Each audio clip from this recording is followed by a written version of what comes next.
Esse vídeo tem um caráter estritamente educacional. Os temas abordados nele não refletem de nenhuma maneira as convicções de nenhum dos envolvidos na produção desse canal. Ele também não tem o intuito de gerar ou promover ódio a qualquer tipo de minoria retratada nos filmes que serão aqui analisados. No último episódio de A Hollywood Nazista, a gente conheceu um pouco mais das mulheres que estavam por trás dos principais filmes realizados na Alemanha nazista.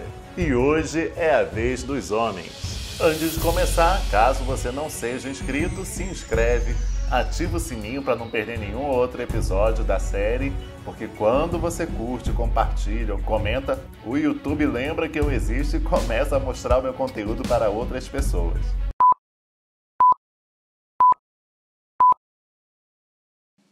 Capítulo 8. Os criadores. Você provavelmente já ouviu falar no termo cinema de autor, que surgiu na década de 50 na França, que basicamente são aqueles filmes onde a gente reconhece claramente quem é o indivíduo responsável pela visão criativa daquela obra. Ou seja, a gente consegue reconhecer um estilo próprio através das escolhas artísticas presentes no filme. Geralmente a gente associa esse termo a figuras que estão na posição de diretor, e o diretor nada mais é que o grande maestro que está conduzindo outros artistas, das mais diversas áreas em prol da sua visão. Mas alguns produtores ao longo da história do cinema conseguiram criar uma filmografia que se adequa a esses padrões. Então, se a gente usar essa métrica, o cinema nazista teve um autor de cinema, fora Leni Riefenstahl, e ele com certeza era o Goebbels. Principalmente se a gente levar em consideração que para ser um autor de cinema você tem que ter liberdade criativa e financeira para fazer tudo o que você quer. E no caso do nazismo, quem proporcionava isso tudo era o regime. Em outras palavras, o Goebbels. Ou seja, não existiam limites para a criatividade dele. E se você está acompanhando essa série desde o início, você já sabe que ele se metia em todos os aspectos da produção de um filme. Desde a escolha do elenco, o que envolvia às vezes teste do sofá, até a sua distribuição. Tudo saía exatamente do jeito que ele queria.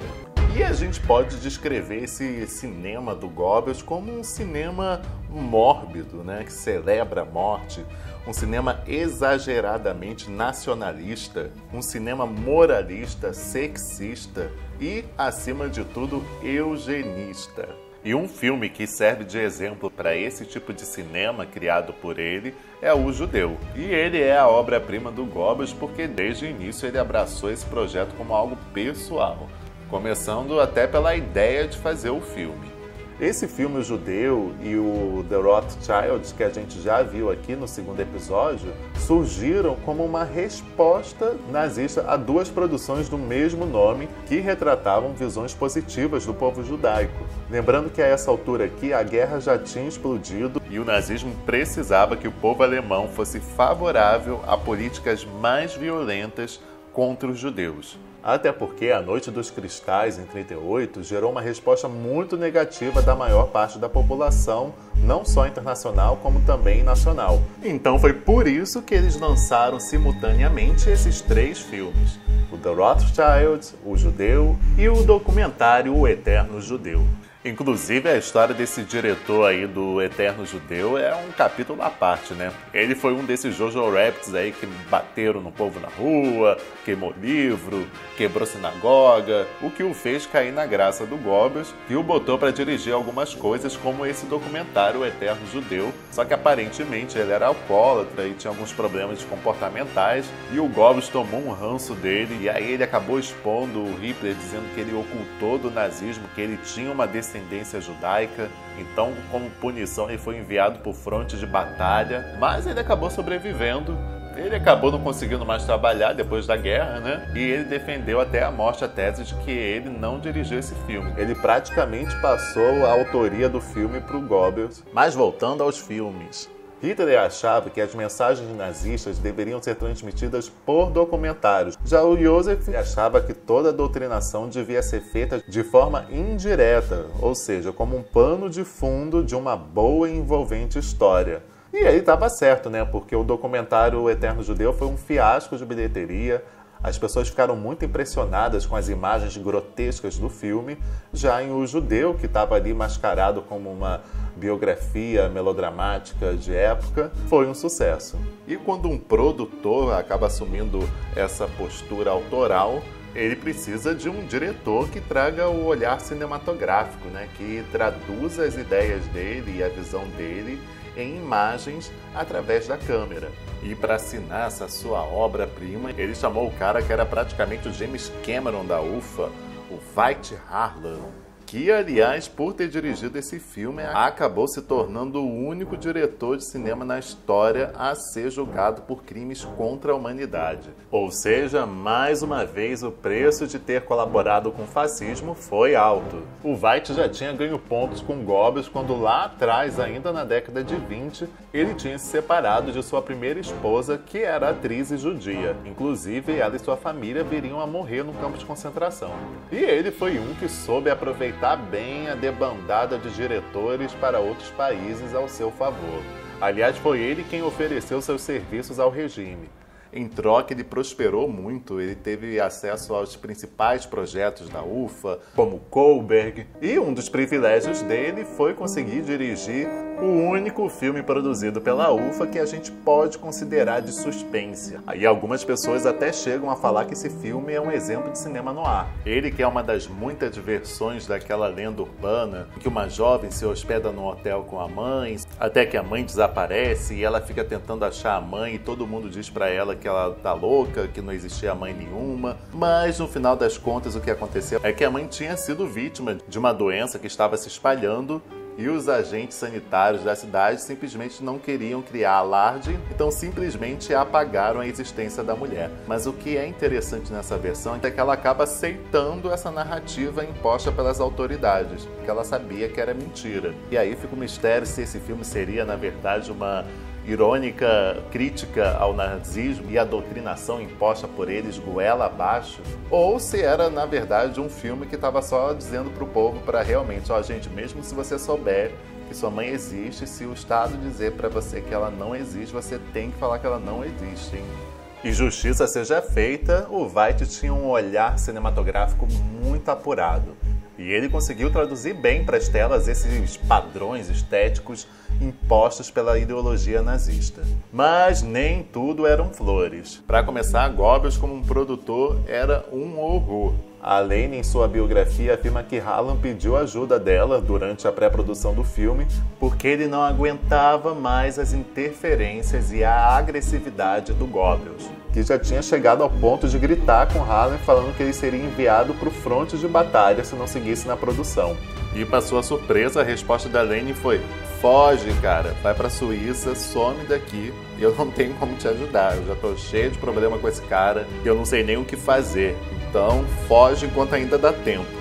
Mas ele ficou com muito medo do que poderia acontecer com a sua família e acaba ficando e mergulhando de cabeça na produção. Mas, por outro lado, foi exatamente tanta intromissão do Goebbels que salvou o pescoço do Harlan no pós-guerra. Aliás, a gente também não pode esquecer daquela tara que o Goebbels tinha em ver a mulher do Harlan morrendo e sendo violentada. O primeiro passo para produzir o filme foi encontrar uma biografia que não desse uma visão positiva dessa figura histórica, o judeu sus. Como ele não encontrou, ele pegou qualquer uma e mudou da maneira que bem entendia.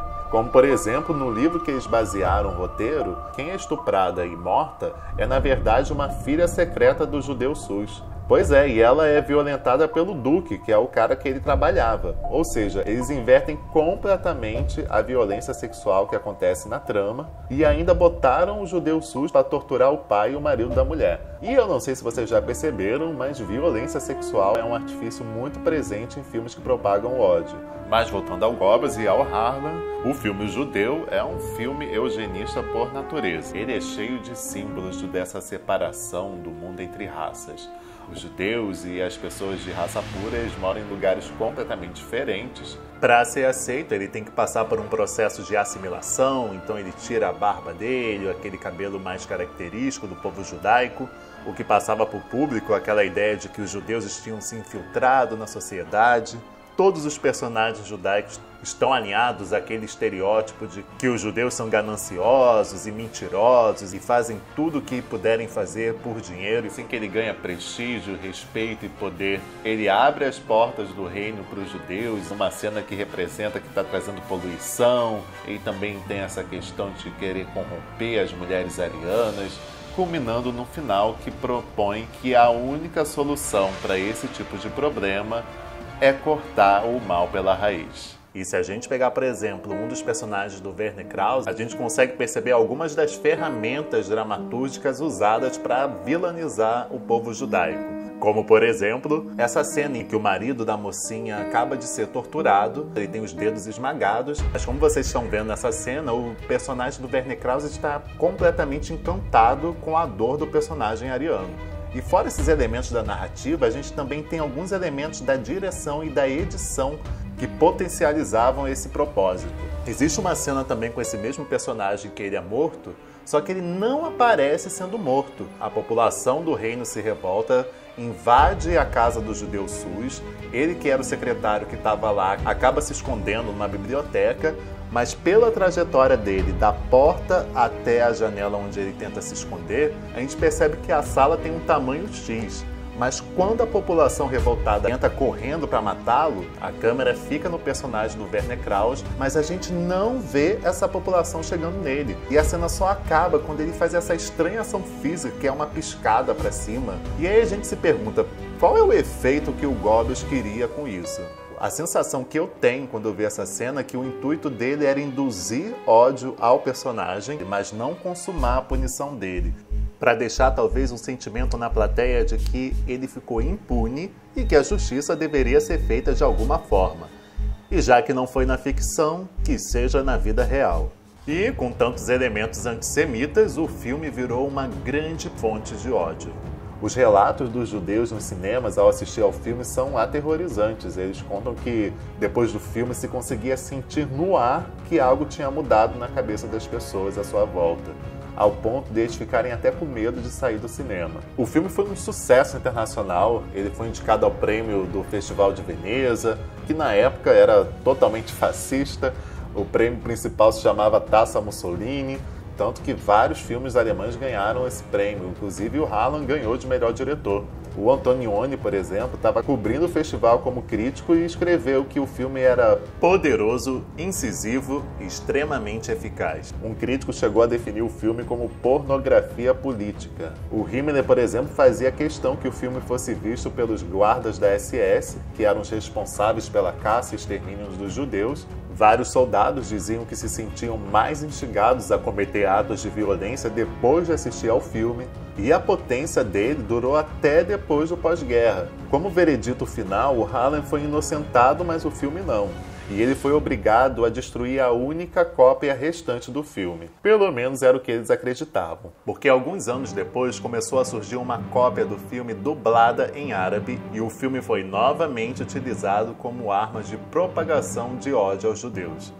Hoje em dia ele é encontrado para comprar em DVDs e pode até ser exibido como forma de pesquisa. E como eu disse, o Veidt acabou conseguindo provar que se ele saísse do filme, ele poderia ser morto e que todas essas intromissões do Goebbels era a prova de que ele não foi o verdadeiro autor do filme.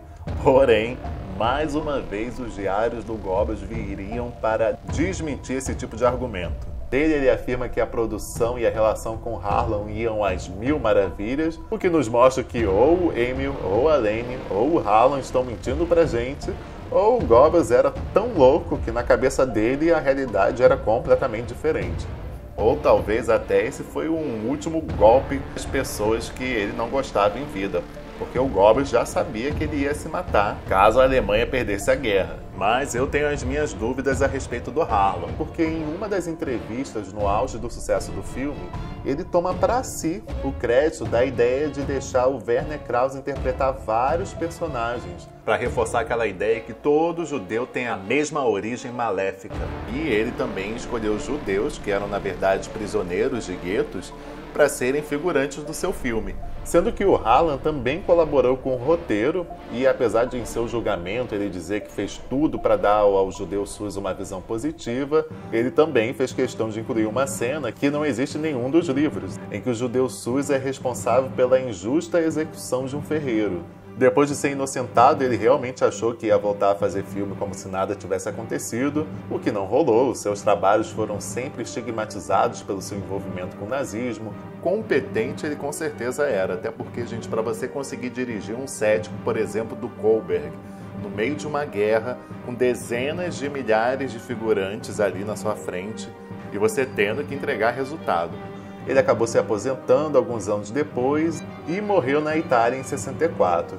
Um outro aspecto interessante desse cara é que ele e a sua família são completamente marcados pela história do cinema. Seu filho mais velho, da segunda esposa, fez parte da juventude hitlerista até que a guerra acaba e ele se revolta com o pai e com o regime e se torna um grande ativista político, que ajudou a prender inclusive centenas de nazistas que estavam soltos na Europa. Ele também viria a se tornar um grande documentarista e pesquisador especializado no período nazista. Inclusive, nesse falso documentário de 84, ele sequestra e entrevista um criminoso de guerra. Era para ser uma ficção, mas para o personagem do diretor, ele chamou um cara que é um carrasco nazista de verdade, que inclusive foi condenado e cumpriu pena. No meio da gravação, os dois começam a bater boca, e aí vira um grande barraco, parece filhos de vítimas do Holocausto, arrancam a peruca dele, e dessa confusão toda surgiu um outro filme, agora um documentário de verdade, chamado Notre Nazi,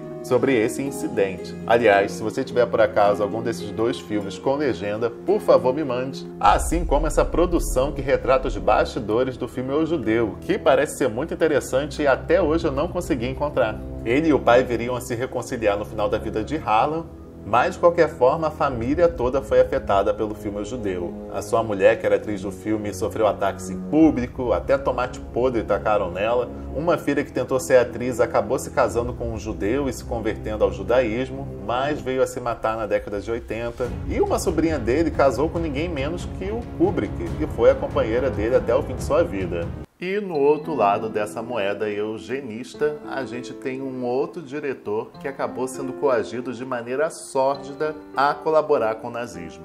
O Kurt Gerhon. Esse aqui era um grande ator, comediante, cantor e diretor.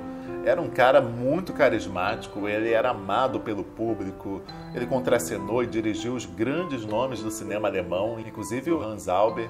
Eu acho que também ele foi alvo de muita inveja por causa do seu sucesso, do seu carisma, pois ele, mesmo não sendo o ator principal nos filmes, ele sempre chamava muita atenção, como por exemplo no Anjo Azul. Ele era médico e veterano da Primeira Guerra Mundial e se descobriu artista na fase adulta da vida, frequentando os cabarés, primeiramente como público, até que resolveu se arriscar no palco e virou um fenômeno. Não demorou muito para o seu sucesso migrar para as telas de cinema e para outras funções, como a de diretor, que dizem que era realmente a sua verdadeira paixão. E o cinema do Kurt Gerhon refletia muito essa vivência dele no mundo de vaudeville, no mundo dos cabarés, que era um mundo, inclusive, que já tinha sido exterminado ali pelo nazismo. Porque a base do cabaré é o quê? É sátira política, é música provocativa, é sexualidade. E mesmo sendo judeu, ele achou que ia conseguir trabalhar na Alemanha nazista por ser um veterano da Primeira Guerra, mas infelizmente isso não aconteceu. Ele viu toda a sua carreira e fortuna ir embora, diferente de vários colegas na mesma situação. Ele recusou convites de Hollywood porque ele queria ficar na Europa. Quando a situação ficou inviável na Alemanha, ele foi fugindo para os países vizinhos, e o engraçado é que para onde ele se mudava, ele dava um jeito de retomar a carreira dele, tanto no teatro quanto no cinema, e ele sempre conseguia recuperar o seu sucesso, porque o seu talento era muito grande e a plateia se encantava com ele. Porém, à medida que Hitler foi conquistando os outros países, ele e sua família acabam sendo presos na Holanda e, macabramente, a sua carreira acaba tendo uma continuidade. Pois, ao ser transferido para o campo de concentração de Theresienstadt, ele foi obrigado pela SS a montar um cabaré para entreter os oficiais e os prisioneiros. Pois isso acontecia em alguns guetos e campos porque as atividades artísticas eram uma forma de dar uma certa ilusão para os judeus, que ainda existia uma certa normalidade e esperança para a situação deles, como também um ópio, né, para distrair da barbaridade que eles estavam vivendo, além de entreter os soldados nazistas que estavam ali para matá-los. Esse campo foi construído numa antiga fortaleza e era um campo que eles usavam como propaganda para vender uma imagem de que os alemães não estavam tratando mal os judeus. Então muitos judeus até desistiram de fugir porque eles achavam que poderiam ir para esse campo. Então eles pagavam grandes quantias para tentar alguma vaga nesse gueto e chegando lá era tudo completamente diferente. E foi exatamente aqui que ele foi obrigado a dirigir um infame falso documentário que mostrava como os judeus eram bem tratados pelos nazistas. Para isso, eles abriram temporariamente parte do campo que era destinada apenas para os militares e que, obviamente, era bem diferente da parte em que os judeus ficavam. Aí, no filme, eles transformaram o campo de concentração numa colônia de férias, com hortas, oficinas, piscina, jogo de futebol. Ou seja, foi um grande e humilhante teatro produzido pelos nazistas. O filme é conhecido como O Führer deu uma cidade aos judeus. E o intuito deles era mostrá-lo para todos os países neutros. E, infelizmente, até hoje, ele é usado como uma prova por negacionistas do Holocausto. E o Guerron acabou sendo vilanizado por ter se prestado a gravar o filme. Mas existe uma grande diferença entre ele e o Harlan, por exemplo, né, gente? Até porque as gravações foram muito humilhantes para o Guerron e para todos os prisioneiros do campo. Ele teve que aturar muita ofensa na frente de todo mundo. Mesmo assim, ele tinha que dar um jeito de fazer os atores do filme relaxarem e passarem uma ideia de contentamento. Em determinado momento, ele precisava gravar as pessoas sorrindo e não estava ficando convincente para o gosto do oficial nazista que estava supervisionando. E ele declarou: "Eu consigo até colocar o sorriso no rosto de alguém, mas eu não consigo apagar o terror nos seus olhos." Acabou que ele, assim como a maior parte das pessoas que aparecem no filme, foram transferidas para Auschwitz e morreram.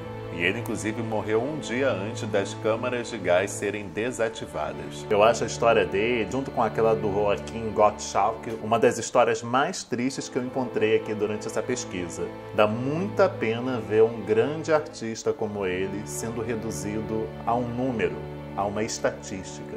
Inclusive, esse documentário indicado ao Oscar de 2001 é maravilhoso e você pode conhecer mais detalhadamente a história dele.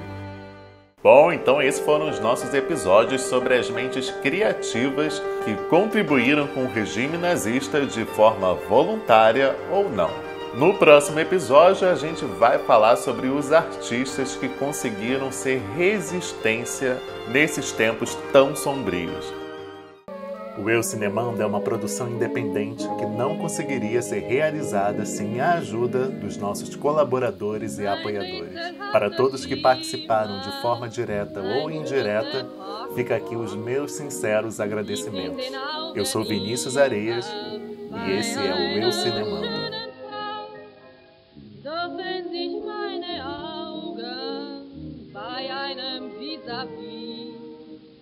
Ganz tief in seine Augen, was sprechen